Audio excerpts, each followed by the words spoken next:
Good morning all of you. आज हम लोग मॉडर्न हिस्ट्री में स्वराज्य पार्टी के संबंध में समझने का प्रयास करेंगे। स्वराज्य पार्टी का गठन क्यों हुआ, इसका क्या उद्देश्य था और स्वराज्य पार्टी के गठन की क्या जरूरत हुई। स्वराज्य, अब पता होगा कि भारतीय राष्ट्रीय कांग्रेस की स्थापना 28 दिसंबर 1885 ईस्वी को बॉम्बे के गोकुलदास तेजपाल संस्कृत महाविद्यालय में हुआ था, जिसमें कुल 72 प्रतिनिधियों ने भाग लिया था। कांग्रेस पार्टी का जो गठन हुआ था वह सिर्फ हिंदुओं की पार्टी नहीं थी, लेकिन हाँ, कहा जाता है अंग्रेजों के द्वारा ऐसा मुस्लिमों को बरगलाने के लिए, मतलब क्या कांग्रेस को तोड़ने के लिए अंग्रेजों के द्वारा ऐसा कहा जाता था कि कांग्रेस पार्टी जो है वह सिर्फ और सिर्फ हिंदुओं की पार्टी है। इस कारण से कांग्रेस हमेशा हमेशा हिंदुओं के हितधारक ही होंगे। अभी वाली कांग्रेस पार्टी की चर्चा नहीं की जा रही है। 1885 में जिस कांग्रेस की स्थापना हुई उस पार्टी की चर्चा की जा रही है। अभी वाली जो पार्टी है कांग्रेस पार्टी, यह तो आप कह सकते हैं अभी का जो पार्टी है, अभी के पार्टी के संबंध में कुछ कहना ही बेकार है, क्योंकि वर्तमान समय का जो भारतीय राजनीति जो व्यवस्था चल रहा है वह बहुत ही अजीब किस्म का है। कब कौन किस पार्टी का है, कब कौन किस क्या शब्द का प्रयोग करेगा, यहाँ पर कुछ भी बोलना असंभव है, कह सकते हैं आप। तो कांग्रेस पार्टी की जो स्थापना हुई थी, अंग्रेज इस कारण से उस पार्टी का स्थापना किए थे, जो एक बुद्धिजीवी वर्गों का एक हम संगठन बनाते हैं, एक समूह बनाते हैं। जो समूह, जो संगठन आम नागरिकों को, आम भारतवासियों को, आम किसानों को, आम लोगों को समझा बुझाकर अपने पक्ष में रखेगा। रीजन क्या था इसका स्थापना का, तो आपको पता होगा 10 मई 1857 की जो क्रांति हुई, उस 1857 की क्रांति से भले ही भारत को आजादी नहीं मिली उस क्रांति में, लेकिन उस क्रांति से अंग्रेजों की रीढ़ की हड्डी तोड़ दी गई। कहने का क्या मतलब है, अंग्रेजों का भी उस क्रांति से बहुत अधिक क्षति हुई। इस बात को ध्यान में रखते हुए अंग्रेजों के द्वारा एक ऐसा विचार किया गया, क्यों ना एक ऐसा पार्टी बना दिया जाए, क्यों ना एक ऐसा संगठन बना दिया जाए जो बुद्धिजीवी वर्गों का हो, जिसकी बात पूरे संपूर्ण भारतवासी माने और उस पार्टी के सभी मेंबर भारतवासी ही हो। इस कारण से इस पार्टी का गठन किया गया। लेकिन समय समय पर पार्टी का जो मोटो है, पार्टी का जो लोगो है, वह अलग होता गया। यदि अंग्रेज यह बात जानती जो यही कांग्रेस पार्टी आगे चलकर हमें देश से भगाने में अपना रोल निभाएगी, तो वह कतई ही इस पार्टी का गठन नहीं करती। अब आते हैं हम लोग अपनी स्वराज्य पार्टी पर। 13 अप्रैल 1919 जालियांवाला बाग हत्याकांड हुआ। 1919 में रॉलेट एक्ट लाया गया, मतलब क्या, बिना वकील, बिना दलील, बिना अपील वाला कानून, ऐसे काला कानून लाया गया। इस कानून के तहत यह कहा गया था जो आपको बिना कुछ बताए, बिना किसी रीजन के आपको अरेस्ट किया जा सकता है, और आप इस कारण से ना कोई वकील ले जा सकते हैं। जब आपके पास वकील होगा ही नहीं तो दलील कौन देगा, और ना ही आप अपना अपील कर सकते हैं। यह घटना घटी। उधर जालियांवाला बाग हत्याकांड घटना घटी। डॉक्टर सतपाल और डॉक्टर सैफुद्दीन किचलू, इन दोनों को अरेस्ट कर लिया गया, क्योंकि काला कानून रॉलेट एक्ट के विरोध में पंजाब में इन दोनों नवयुवक नेताओं ने रोड मार्च किया, और रोड मार्च करने के दरमियान इन दोनों नेताओं को अरेस्ट कर लिया गया। यह सूचना गांधी जी को मिला, और गांधी जी को पंजाब से निमंत्रण दिया गया कि गांधी बापू आप पंजाब आओ, और पंजाब में आकर इस तरह का जो अंग्रेज के द्वारा जो कार्य किया जा रहा है, इसको लेकर आप यहाँ के जनताओं में अग्रसर, मतलब क्या, जनताओं में एक जोश, उत्साह और उमंग जगाओ। गांधी जी पंजाब जाने के लिए जैसे ही अग्रसर हुए, गांधी जी को गुड़गांव, हरियाणा, करनाल के पास उन्हें अरेस्ट कर लिया गया। उधर 13 अप्रैल 1919 को जल्ली नामक व्यक्ति का जमीन था जालियांवाला बाग, उस बाग में वैशाख की पूर्णिमा के दिन मेला का आयोजन किया गया, और वहां पर उसी मेला में कुछ प्रबुद्ध वर्ग जीवियों के द्वारा, मतलब क्या, कुछ प्रमुख नेताओं के द्वारा इस सैफुद्दीन किचलू और डॉक्टर सतपाल की गिरफ्तारी पर चर्चा के लिए विचार किया गया कि किस प्रकार से इन्हें छुड़ाया जाए और क्या किया जाए। उधर जनरल ओ डायर के द्वारा उस मैदान में, उस ग्राउंड में पहुंचा गया, और जनरल ओ डायर अपने पूरे समूह के साथ, अपने पूरे सैनिकों के साथ वहां आधम का। और इतिहासकार ऐसा मानते हैं और ऐसा कहते हैं बहुत सारे इतिहासकार, जो जनरल ओ डायर के द्वारा मात्र 3 मिनट का समय दिया गया कि 3 मिनट के भीतर इस पूरे ग्राउंड को खाली कर दो। और इतिहासकार यहां तक कहते हैं जो 3 मिनट समय पूरा होने से पहले ही जनरल ओ डायर ने अपने सैनिकों से आदेश दिया जो तब तक तुम गोली चलाते रहो जब तक तुम्हारा कारतूस समाप्त ना हो जाए। और इस घटना में हमारे निसंकोच मतलब क्या है, निसहाय बच्चे, महिलाएं, बुजुर्ग, भाई बहनों का हत्या हुआ, निर्मम हत्या कह सकते हैं। बहुत सारे व्यक्ति कुआं में कूद कर जान देते हैं, उन्हें ऐसा लगा कि यदि हम कुआं में कूद जाएंगे तो हम बच जाएंगे। यह एक निर्मम हत्या थी। इस घटना से पूरा देश में कौतूहल मच गया और गांधी जी सबसे अधिक प्रभावित हुए इस घटना से। और गांधी जी, रविंद्रनाथ टैगोर, जवाहरलाल बजाज, ये सभी इससे बहुत ही ग्रसित हुए। इसमें रविंद्रनाथ टैगोर ने नाइटहुड की उपाधि वापस कर दी अपनी, जो भारतवासियों अब अंग्रेजों के द्वारा दिए गए तमगा को वापस करने का सही वक्त आ गया है। यह कथन रविंद्रनाथ टैगोर जी के द्वारा जलियांवाला बाग हत्याकांड के बाद दिया गया और रविंद्रनाथ टैगोर ने अपनी उपाधि वापस कर दी। इधर गांधी जी इस पर कुछ समझते हैं। इससे पहले यहां पर हिंदुस्तान में मुस्लिमों के द्वारा, ब्रिटिशों के द्वारा जो तुर्की के जो खलीफा हैं उनके पद को छीन लिया गया, तो उस मुसलमान को सपोर्ट करने के लिए इंडिया के मुस्लिम बंधुओं ने खलीफा आंदोलन शुरू किया, जिसको हम लोग खिलाफत आंदोलन बोलते हैं। इस खिलाफत आंदोलन में ऑल इंडिया खिलाफत कमेटी का अध्यक्ष महात्मा गांधी को चुना गया और महात्मा गांधी इस आंदोलन में पुरजोर तरीका से सहयोग कर रहे थे। क्यों? तो गांधी जी ने कहा था कि अभी सही समय है, हिंदू मुस्लिम एकता का अभी स्वर्णिम समय है। मतलब क्या, यदि अभी हम खिलाफत आंदोलन में मुस्लिमों को सपोर्ट करेंगे तो आगे चलकर जो भी आंदोलन हम करेंगे उसमें हमें मुस्लिमों का भी सपोर्ट मिलेगा, मुस्लिमों का भी हमें समर्थन मिलेगा। इस कारण से गांधी जी ने इस आंदोलन में पुरजोर तरीका से अपना सहयोग किया। इधर कांग्रेस के कलकत्ता अधिवेशन 1920 में गांधी जी के द्वारा यह कहा गया कि अब हम लोग कांग्रेस मतलब क्या, अब यह कांग्रेस पार्टी जो है, अब हम लोग अंग्रेजों के खिलाफ एक आंदोलन करेंगे जिसका नाम होगा असहयोग आंदोलन। मतलब क्या, अंग्रेजों का सहयोग नहीं करेंगे हम लोग। तो यहां पर 1 अगस्त 1920 ईस्वी को गांधी जी के द्वारा असहयोग आंदोलन प्रारंभ किया गया।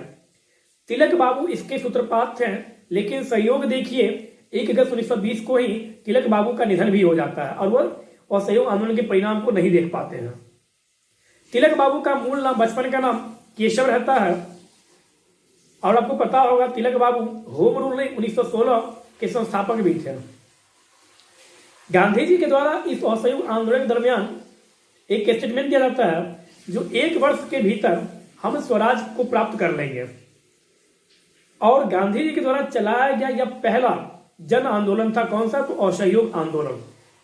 लेकिन इस आंदोलन का 1 वर्ष बीत जाने के तत्पश्चात कहीं से भी दूर दूर तक कहीं से नजर नहीं आ रहा था कि स्वराज प्राप्त हो रहा हो। तो लोगों का जो मूवमेंट था वह इस आंदोलन से धीरे धीरे टूट रहा था, समाप्त हो रहा था। और आगे चलकर 5 फरवरी 1922 ईस्वी को, किसी बुक में 4 फरवरी 1922 दिया जाता है, उत्तर प्रदेश के गोरखपुर जिले के चौरी चौरा कांड जो भी शताब्दी वर्ष मना रहा है और 2022 तक 1 वर्ष तक लगातार वह शताब्दी वर्ष मनाएगा अपना। उसमें क्या हुआ कि लगभग 500 से 1000 आदमियों के ऊपर अंग्रेजों के द्वारा निहत्थे लोगों के ऊपर, जो रोड मार्च कर रहे थे उनके ऊपर, निहत्थे लोगों के ऊपर गोली बरसाया गया। तो लोगों ने आक्रोश होकर थाने में 23 पुलिसकर्मियों को बंद करके एक नाका में आग लगा दिया, जिसमें 23 पुलिसकर्मी मारे गए। इस घटना से हताहत होकर या इस घटना से दुख होकर या गांधी जी का जो मोटो था सत्य और अहिंसा, गांधी जी इससे ग्रसित हुए। जो हमने कहा था कि मैं जो आंदोलन करूंगा वह सत्य और अहिंसा पर करूंगा, हिंसा नहीं होगा। और मैं आज इस आंदोलन को बंद करने की घोषणा करता हूं क्योंकि हिंसा किया गया और मैं इसके खिलाफ हूं। किसके खिलाफ? चौरी चौरा कांड के खिलाफ होते हैं। इस घटना के कारण गांधी जी ने 12 फरवरी 1922 ईस्वी को असहयोग आंदोलन को स्थगित करने का घोषणा किया। गांधी जी इस आंदोलन को जैसे ही स्थगित करने की घोषणा किए, गांधी जी का बहुत आलोचना भी हुआ। मोतीलाल नेहरू भी आलोचना किए थे, सुभाष बाबू भी आलोचना किए थे गांधी जी का। इन सभी चीजों को देखते हुए 1922 ईस्वी में कांग्रेस का जो वार्षिक अधिवेशन था वह बिहार की गया में, गया मतलब क्या, फल्गु नदी के तट पर जो स्थित गया है, वहां पर कांग्रेस का अधिवेशन हुआ था। इस अधिवेशन में कांग्रेस इससे पहले दो भागों में डिवाइड था। वो 1907 में कांग्रेस दो भागों में डिवाइड हो चुका था, लेकिन इस 1922 अधिवेशन में भी कांग्रेस में डिवाइडेशन होने का समय आ गया।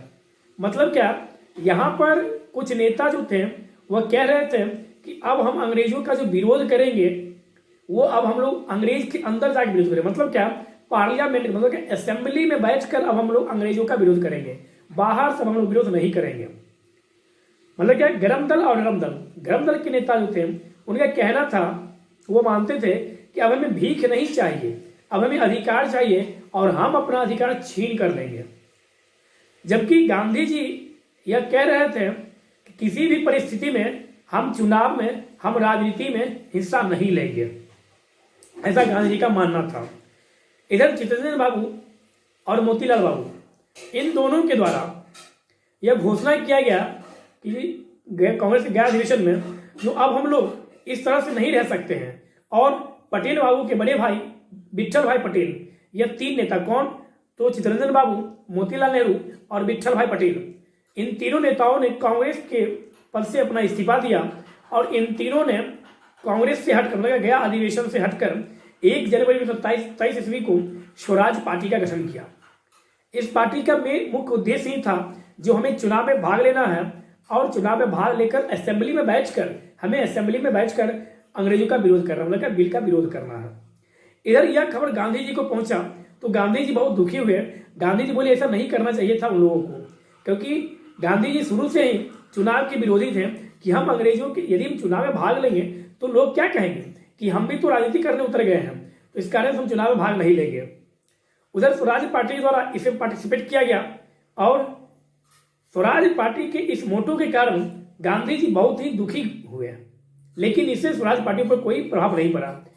आगे चलकर विट्ठल भाई पटेल, मोतीलाल नेहरू और चित्तरंजन दास, इन तीनों के द्वारा 1 जनवरी 1923 ईस्वी को एक पार्टी का गठन किया गया जिसका नाम था स्वराज्य पार्टी। इस पार्टी के द्वारा असेंबली में बैठकर विरोध करने की जो मंशा थी वो इनका पूरा हुआ। कैसे, तो जब चुनाव हुआ तो चुनाव में इस पार्टी को, मतलब 2 साल के भीतर 1923 में यह पार्टी का गठन हुआ और 1925 में यह पार्टी बहुत ही अधिक सीटों के साथ असेंबली में बैठा। तो इस समय जो कांग्रेस 2 भागों में डिवाइड हुआ उसे 2 नामों से जानते हैं हम लोग, परिवर्तनवादी और उत्परिवर्तनवादी। मतलब क्या, प्रो चेंजेज और नो चेंजेज। परिवर्तनवादी में कौन थे, तो विट्ठल भाई पटेल, चित्तरंजन दास और मोतीलाल नेहरू।